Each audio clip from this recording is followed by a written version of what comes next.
My name is Tom Preston. On the surface, my life looked like a picture-perfect suburban dream. I was a 38-year-old architect, happily married to my wife, Amanda, for 12 years. We lived in a spacious two-story home just outside Denver, complete with a backyard that hosted countless barbecues and an endless stream of neighborhood kids. Together, Amanda and I were raising two incredible children, Megan, 10, and Leo, 7. Life was busy, sometimes chaotic, but always fulfilling. Or so I thought. Amanda was beautiful in the way you'd expect the lead actress in a romantic comedy to be, effortless, warm, and funny. Everyone loved her, including my younger brother Josh. It didn't strike me as strange at first. Josh had always been the charming, magnetic type, the kind of guy who could make friends in an elevator. He visited often, joining us for dinner or lending a hand with the kids. It felt good to have my brother close. Family meant everything to me, and I was proud of the bond we shared. But looking back, there were small cracks in our family portrait. Subtle at first. Amanda began pulling away, her laughter a little more forced, her excuses more frequent. Josh's visits became strangely timed, often coinciding with nights when I'd be working late at the office or traveling for client meetings. Even when I was home, I couldn't help but notice how their conversations lingered, their shared jokes just a little too personal. Still, I didn't question it. After all, Amanda and Josh got along well. Isn't that what every man dreams of? A wife who embraces his family and treats his brother like her own. But something gnawed at the edges of my mind, a shadow I couldn't quite place. Then came the arguments. Amanda and I had our share of disagreements over the years, but lately, they had escalated in frequency and intensity. They were about trivial things, the grocery list, the kids' extracurriculars, my working hours. Looking back, I realized now that the arguments weren't organic. They were carefully stoked, each disagreement leaving me feeling more isolated from the woman I loved. One night, after a particularly heated fight, Amanda stormed out of the room, leaving me stewing in frustration. Moments later, I heard the muffled hum of her voice through the walls. It didn't take a genius to realize she was on the phone. As I sat there, something snapped inside me. I tiptoed toward the door, my heart pounding. Was it paranoia? Or instinct? I couldn't tell. Leaning closer, I caught a snippet of her conversation. "I don't know how much longer I can do this. He's impossible, Josh." "You were right. Josh." A chill ran down my spine as the weight of her words sank in. My brother wasn't just a confidant to Amanda. He was feeding her grievances, encouraging our divide. And for the first time, I entertained the unthinkable. Could there be something more between them? I didn't want to believe it. But deep down, I knew the truth was coming for me, sharp and unforgiving, like a blade poised to strike. The rest of the night passed in a haze. Amanda went to bed as though nothing had happened, curling under the covers without a word. I stayed downstairs, staring at the television, pretending to watch a documentary on national parks while my mind raced. The word impossible echoed in my head. I wasn't perfect, sure, but impossible? That word cut deep, sharper than I cared to admit. And Josh, my brother, my best friend, what was he doing in the middle of this? What had Amanda meant by, "You were right"? I decided I needed clarity, proof of what was going on before I jumped to conclusions. If I confronted either of them without hard evidence, I knew I'd come off as paranoid, maybe even crazy. Amanda would play the victim, Josh would act affronted, and I'd lose any footing I had. I grabbed my laptop from the kitchen counter and logged in. If there was one thing Josh and I shared, it was our love for technology. I'd introduced him to a lot of tech over the years, including the home network I'd installed, which linked every device in our house. I wasn't proud of it, but I knew how to access Amanda's phone through the system. It wasn't spying, I told myself. It was protecting the life I'd worked so hard to build. It took about 15 minutes to get in. My hands shook as I navigated through her text messages. There was nothing from Josh, but then I remembered how cautious Amanda could be. If they were hiding something, the evidence wouldn't be in plain sight. I opened her call log next. That's when my stomach dropped. Josh's name was everywhere. Late-night calls, missed calls, calls lasting well over an hour. The last one, from earlier that evening, clocked in at exactly 37 minutes, the precise amount of time she'd spent upstairs after our fight. I clicked into her voicemails. There was only one from Josh, left a few weeks ago, but the timestamp aligned with another one of our arguments. I hit play, the sound trembling in my ears. Amanda, it's me. Listen, you don't deserve this. You don't deserve him. He doesn't see you the way I do. You know that, right? Just think about what I said. I'll do whatever it takes to make you happy. Call me. My vision blurred as the words seeped in. I played it again, hoping I'd misunderstood, but there was no mistaking the undertone in his voice. Josh wasn't just supporting Amanda through our problems, he was positioning himself as the solution. I closed the laptop, shoving it aside as bile rose in my throat. My mind cycled through every interaction I'd witnessed between them, every suspicious glance or lingering touch I'd dismissed as nothing. I realized now that my arguments with Amanda weren't accidents, they were orchestrated. He'd been planting seeds, creating cracks in my marriage that he could exploit. And the worst part? It was working. For the first time, I questioned the foundation of my entire life. My wife. My brother. Two people I loved most in the world. Two people who were supposed to love me. But I wasn't ready to confront them. Not yet. I needed more. Something that left no room for denials or gaslighting. That night I barely slept. As the sun rose, I made a decision. If Amanda and Josh wanted to play games, they'd have to do it under my watch. I spent the morning installing a hidden camera in the living room, a spot I knew would catch everything while blending seamlessly into the decor. By the time Amanda came downstairs, I was pouring myself a second cup of coffee, acting like everything was fine.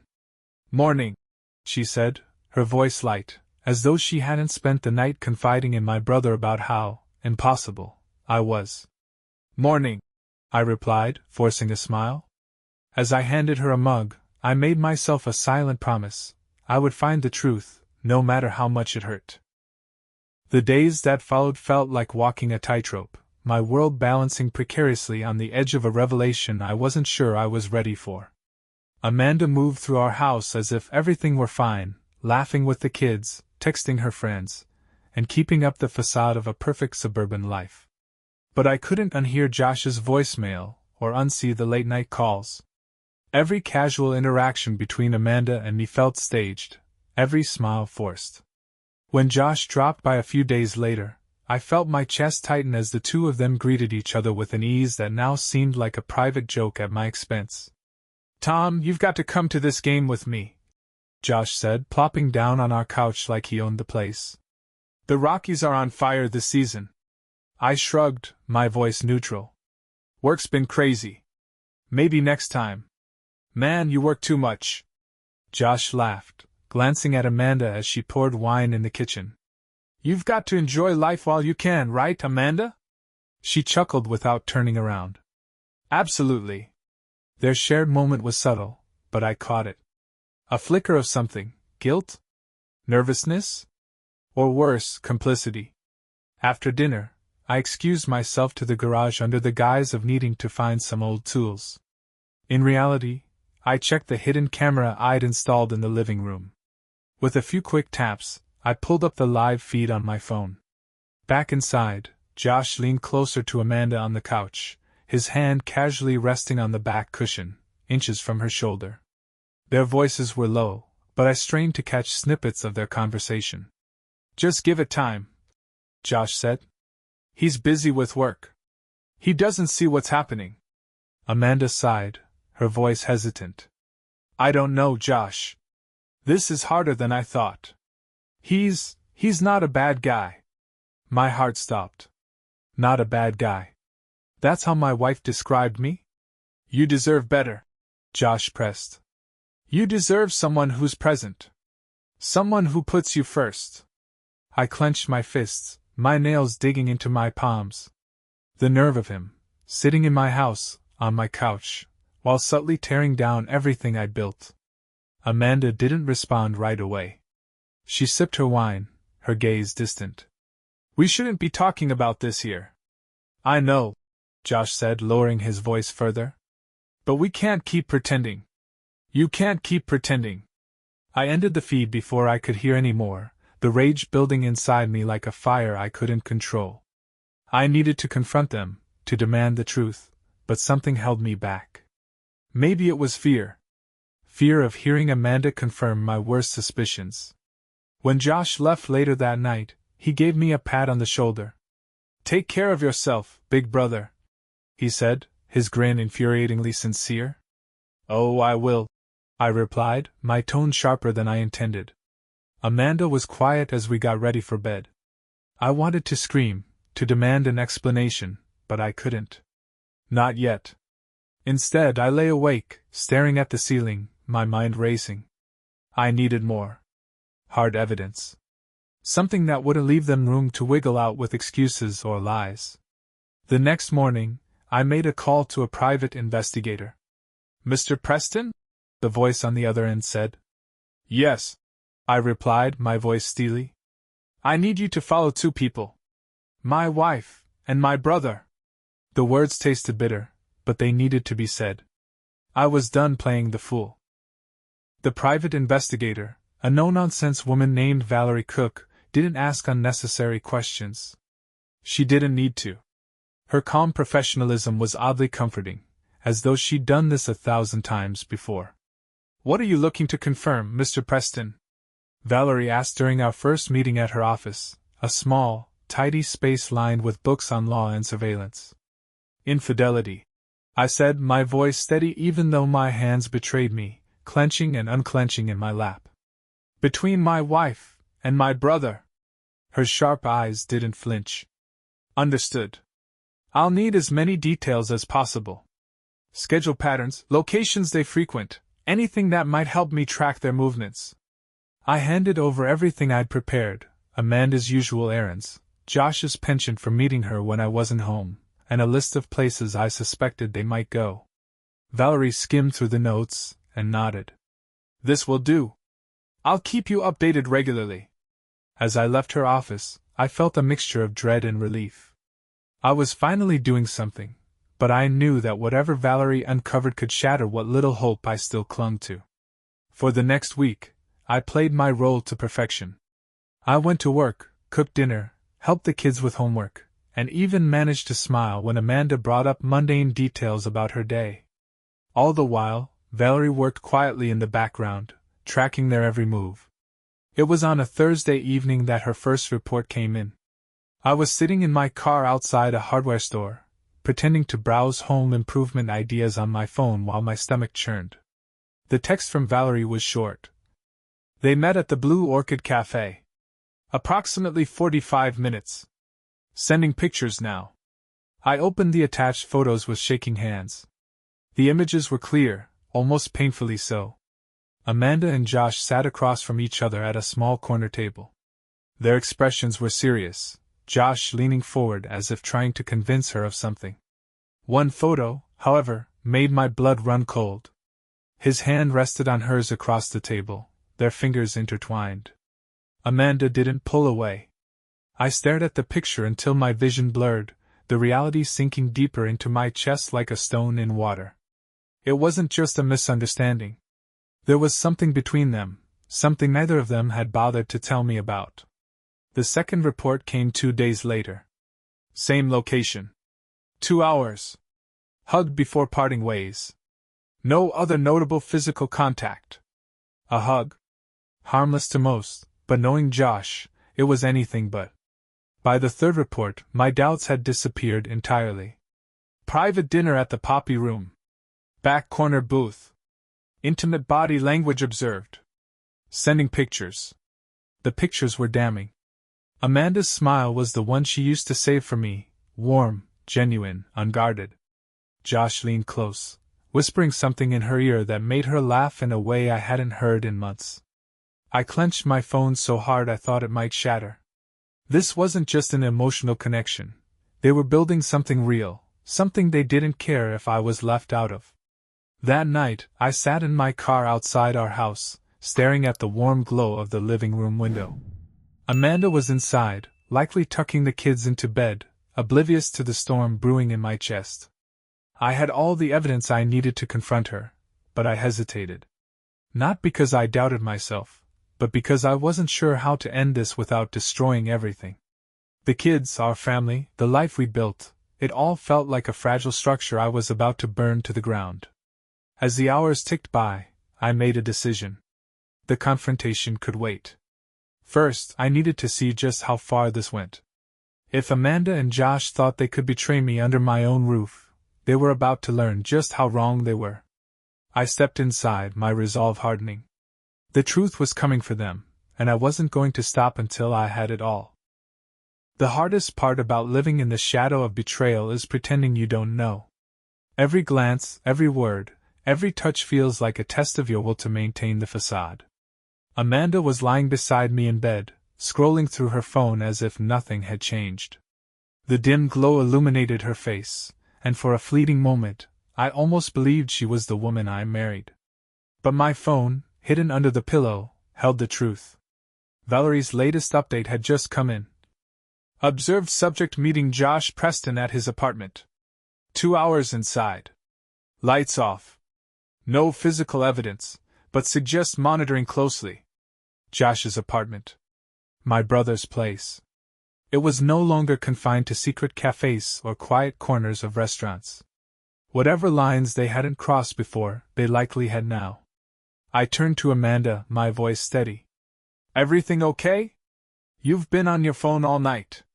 She looked up, startled, and then smiled. Yeah, just catching up on some work emails. Sorry, did you need something? I shook my head. No, just checking in. You've seemed distracted lately. Her smile faltered, but she recovered quickly. I'm fine, Tom. Just a lot going on at work. Work. The classic alibi. I forced a smile and nodded, playing my part as the oblivious husband. Over the next few days, I let the pieces of their betrayal stack higher, feeding my quiet anger. I noticed the way Amanda's mood lifted after her errands, the way she seemed more careful with her phone, and how she avoided talking about Josh altogether.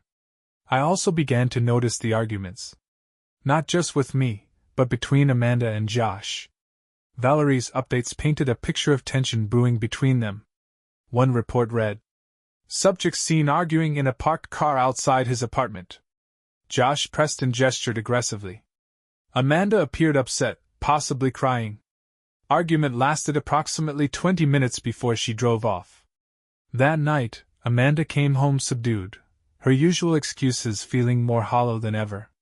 I didn't press her. I didn't need to.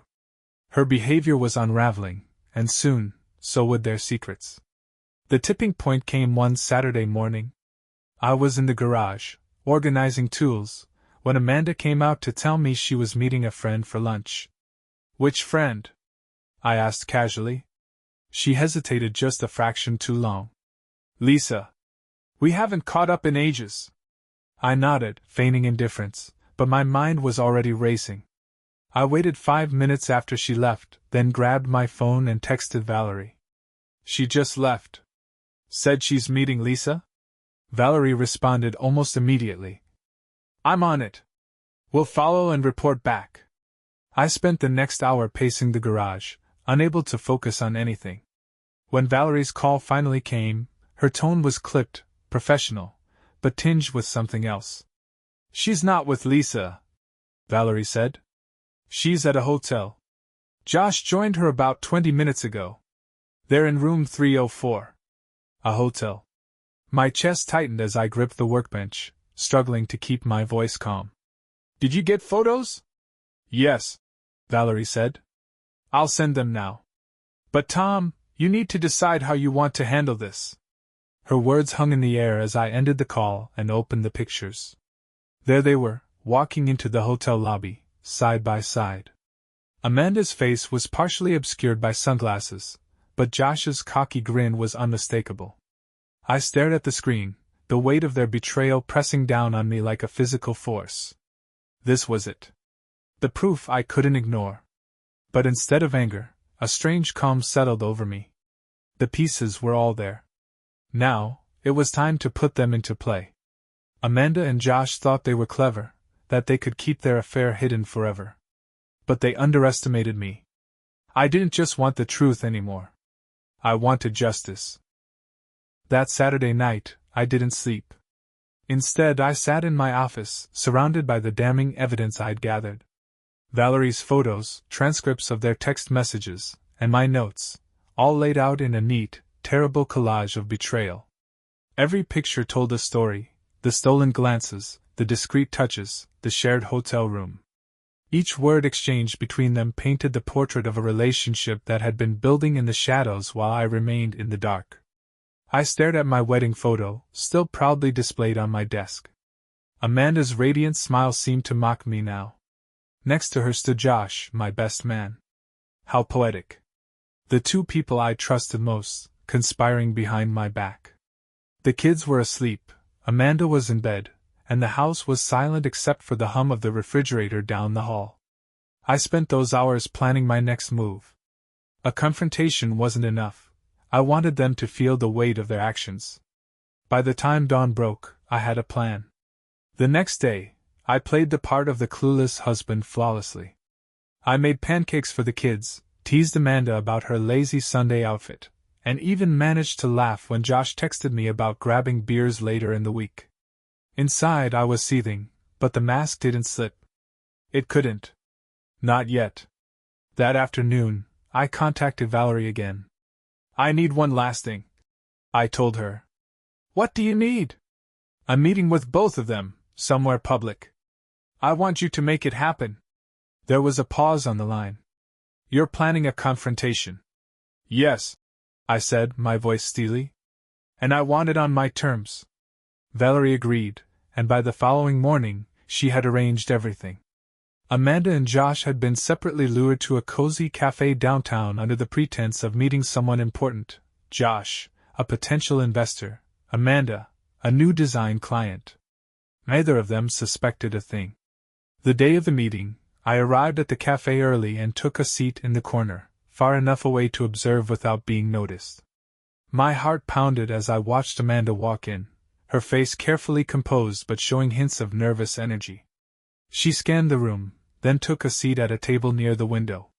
Minutes later, Josh arrived, wearing that same self-assured grin that had once been endearing.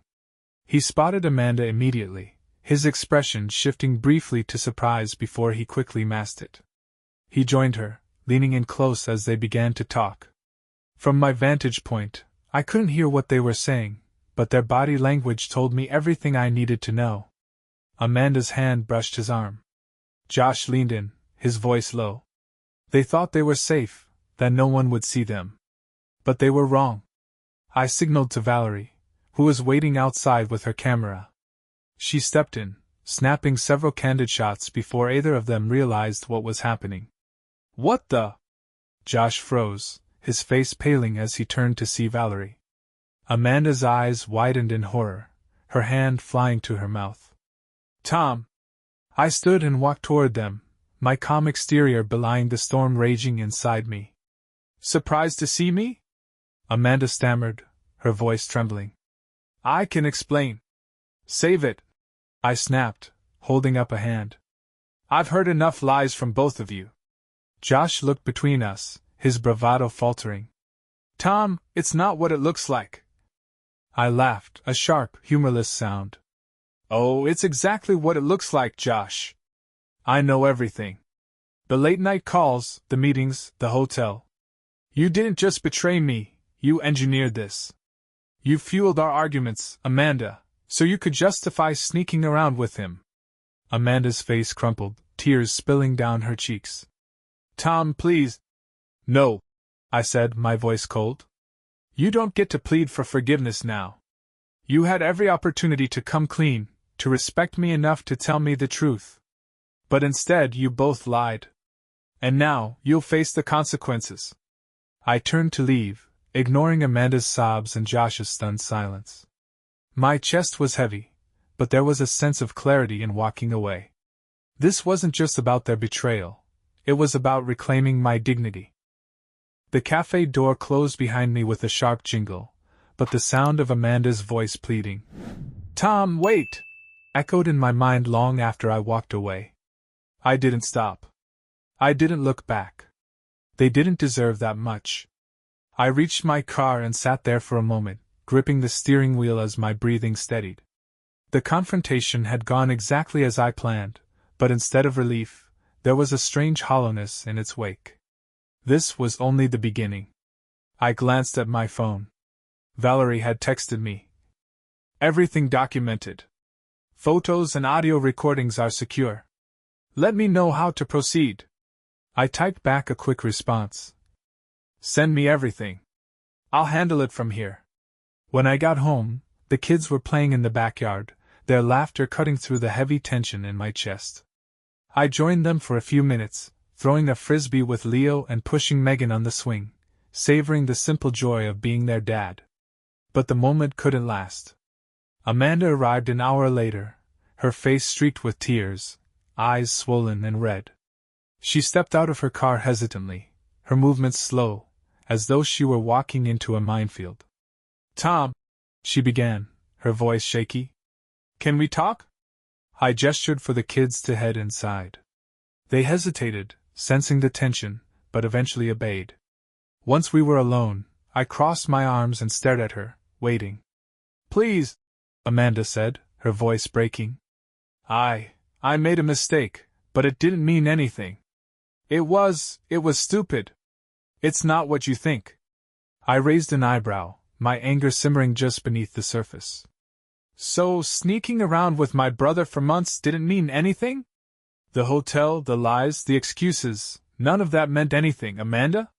Her shoulders slumped, and fresh tears spilled down her cheeks. "I didn't mean for it to happen," she whispered. "I was lonely, Tom. You've been so busy with work, so distant. And Josh, he was just there. He listened when I needed someone. Don't you dare blame this on me," I snapped, my voice rising. "I've worked hard to give this family everything, to make sure you and the kids never went without. If you were unhappy, you should have come to me. But instead you turned to him. My own brother." She flinched, but I didn't care. I wasn't done. "And Josh? He didn't just listen, Amanda. He encouraged this. He pushed you to see me as the problem so he could swoop in and play the hero. Did you even realize that? Or were you too caught up in whatever fantasy you two cooked up?" Amanda's sobs grew louder, but I felt no sympathy. "Not anymore. I trusted you," I said, my voice quieter now, but no less sharp. "Both of you. And you destroyed that trust for what? A few stolen moments? Was it worth it, Amanda? I'm sorry," she choked out. "I don't want to lose you, Tom. Please, we can fix this." I stared at her, the woman I had once loved with all my heart, and felt nothing but a deep, aching disappointment. "No," I said firmly. "We can't fix this. I'm done."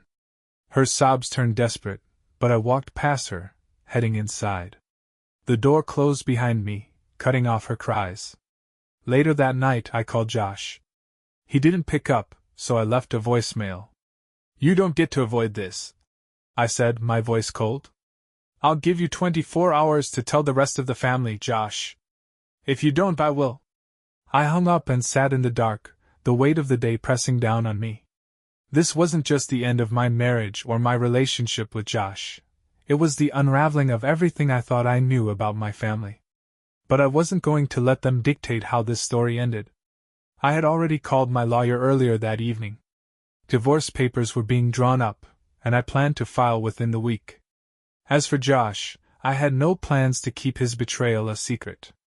The truth would come out, and they would face the consequences together. For now, I needed to focus on the one thing that mattered, my kids. They were my anchor in the storm, and I would do everything in my power to protect them from the fallout.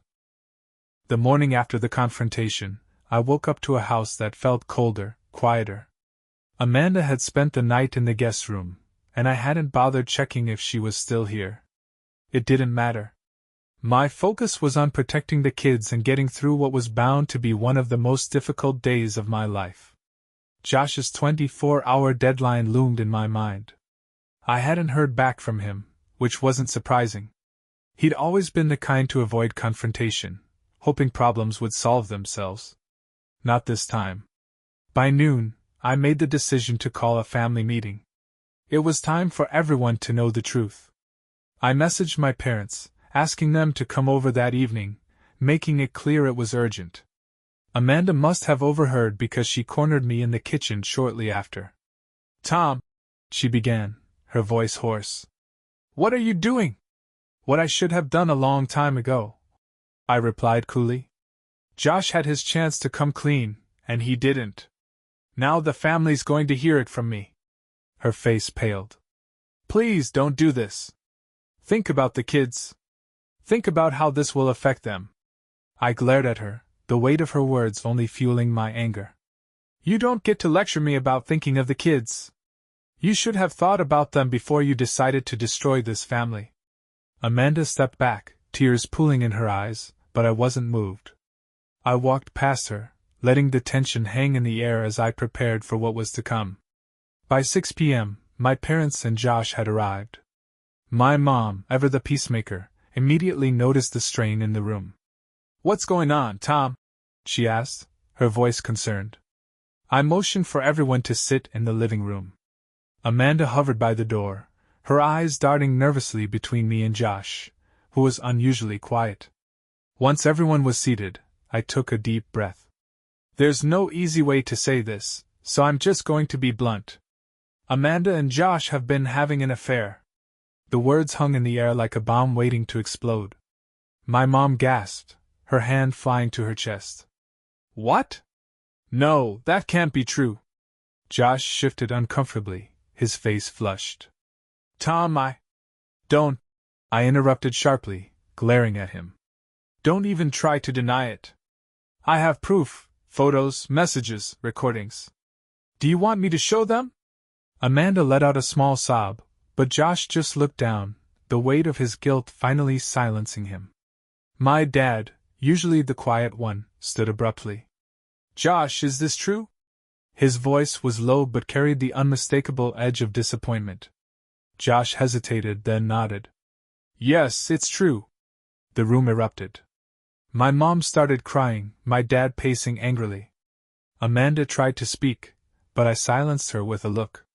"This isn't just about what you two did to me," I said, my voice steady despite the chaos. "This is about what you did to this family. To the kids. To everyone who trusted you." Josh stood, his hands raised in a pathetic attempt at defense. "It wasn't supposed to happen like this, Tom. It wasn't planned." "Oh, spare me," I snapped. "You fueled our fights, Josh. You manipulated Amanda. And Amanda, you let him. Both of you are equally responsible, and you don't get to play the victim now." My mom's sobs grew louder as she looked at Josh, her face a mix of heartbreak and disbelief. "How could you do this, Josh? To your own brother?" Josh didn't answer. He couldn't. By the time the meeting ended, lines had been drawn. My parents were devastated, but they made it clear they didn't condone what Josh and Amanda had done. My dad, in a rare show of anger, told Josh he wasn't welcome in their home until he made amends, a task that felt impossible in that moment. Amanda left shortly after, claiming she needed to clear her head. I didn't stop her. Once the house was quiet again, my mom hugged me tightly, tears streaming down her face. "We're so sorry, Tom. We had no idea. It's not your fault," I said, though my voice cracked under the weight of it all. I need to focus on the kids now." My dad nodded, his expression grave. "We're here for you. Whatever you need." As they left, I sat alone in the living room, the weight of the confrontation settling over me.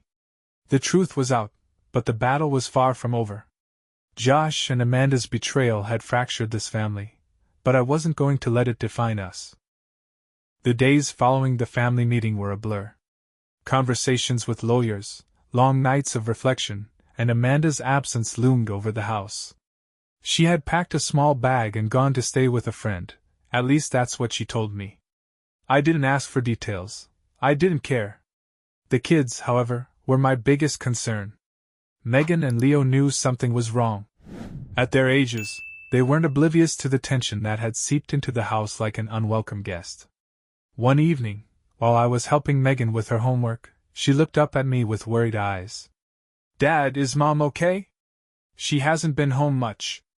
I froze, my pencil hovering over her math workbook. How could I explain something so complicated to a 10-year-old? "She's staying with a friend for a while," I said carefully.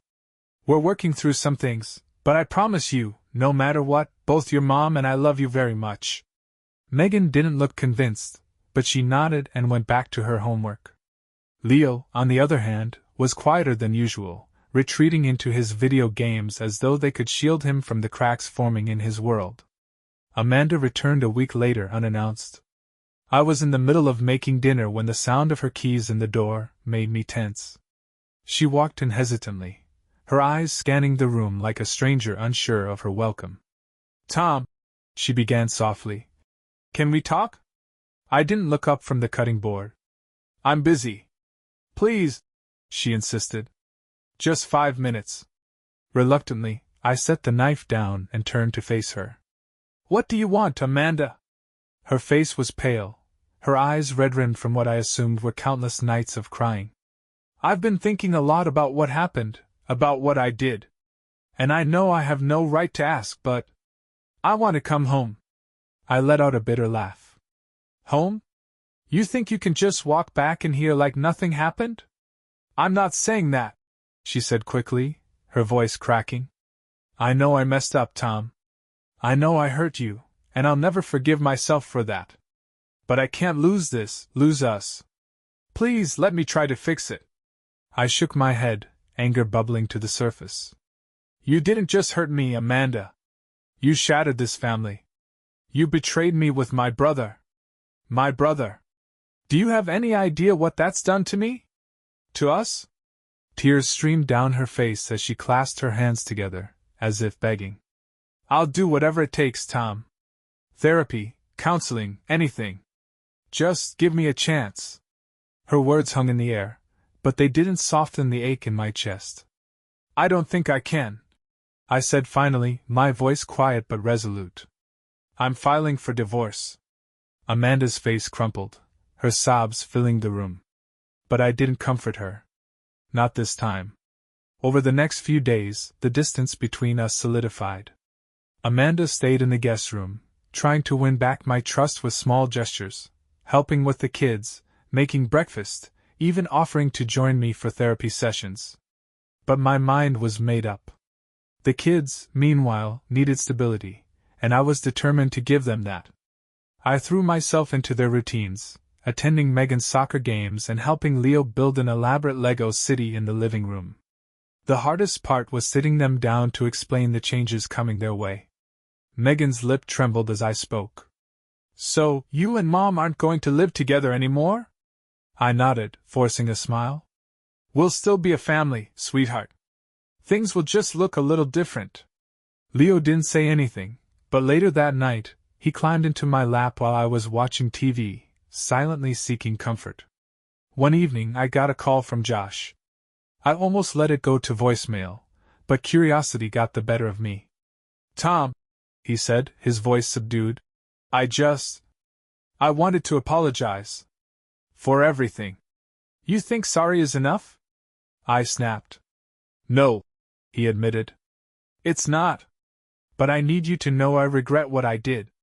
I let things get out of hand, and I ruined our relationship. I ruined everything." I was silent for a moment, anger and sadness warring within me. "Josh, I don't know if I can ever forgive you. You didn't just betray me, you broke this family." "I know," he said quietly. "And I'll carry that for the rest of my life. I hope one day you can find it in your heart to talk to me again." The line went dead, leaving me alone with the weight of his words. By the end of the week, the divorce papers were filed. Amanda accepted it with a resigned sadness, finally understanding that there was no salvaging what she had destroyed. As for me, I wasn't sure what the future held, but one thing was clear: I was determined to rebuild my life for myself and my kids, one step at a time. The divorce was finalized 6 months later. Amanda moved into a modest apartment nearby to remain close to the kids. We agreed on shared custody, though I insisted the children's stability and happiness come first. Despite the anger and betrayal, I wanted them to know their parents still loved them deeply, even if we couldn't be together anymore. As the months passed, the house became a place of healing. Slowly, the echoes of Amanda's presence faded, replaced by new routines and moments of joy with Megan and Leo. Weekends became sacred time for us, movie marathons, hikes in the nearby mountains, and impromptu kitchen experiments that usually ended in laughter and flour everywhere. For the first time in a long time, I felt hopeful. Josh disappeared from my life completely. True to his word, my dad refused to welcome him back into the family, and my mom, though more forgiving, kept her distance. Word of his betrayal spread, and he became a pariah among our extended family. He tried to call me a few more times, leaving voicemails filled with apologies and regrets. But I never returned them. There was no place for him in my life anymore, not after what he had done. Amanda, to her credit, focused on mending her relationship with the kids. She attended therapy, made time for family counseling, and worked hard to prove that she was still a good mother, even if she had failed as a wife. One evening, after dropping the kids off at her place, she stopped me at the door. "Tom," she said hesitantly, "I just wanted to say, thank you for letting me stay in their lives." I nodded, keeping my emotions guarded. "They need you, Amanda. Just don't let them down." She gave me a sad smile. "I won't." Rebuilding wasn't easy, but it was worth it. I threw myself into my work, poured my energy into the kids, and started focusing on myself for the first time in years. I took up running, joined a book club, and even started learning how to cook properly, a hobby that quickly became a form of therapy. A year after the divorce, Megan and Leo convinced me to adopt a dog, a scruffy, excitable mutt we named Max. He became the heart of our home, bringing a sense of joy and companionship I hadn't realized I was missing. The future still felt uncertain at times, but it no longer terrified me. Instead, it felt like an open road, waiting for me to take the wheel. One evening, as I sat on the porch watching the sunset, Megan joined me, curling up beside me with Max at her feet. "Are you happy, Dad?" she asked suddenly, her voice small but curious. I looked down at her, startled by the question. For a moment, I thought about everything we had been through, the heartbreak, the betrayal, the slow journey to rebuild. "I think I am," I said finally, my voice steady. "It took a while, but yeah, I'm happy." She smiled, resting her head on my shoulder. "Me too." As the sun dipped below the horizon, I realized she was right. For the first time in years, I felt at peace. The road ahead wasn't about what I had lost, but what I had gained, a deeper connection with my kids, a renewed sense of self, and the knowledge that even after the sharpest betrayal, life could still be beautiful. And so, I embraced the new beginning, ready to move forward.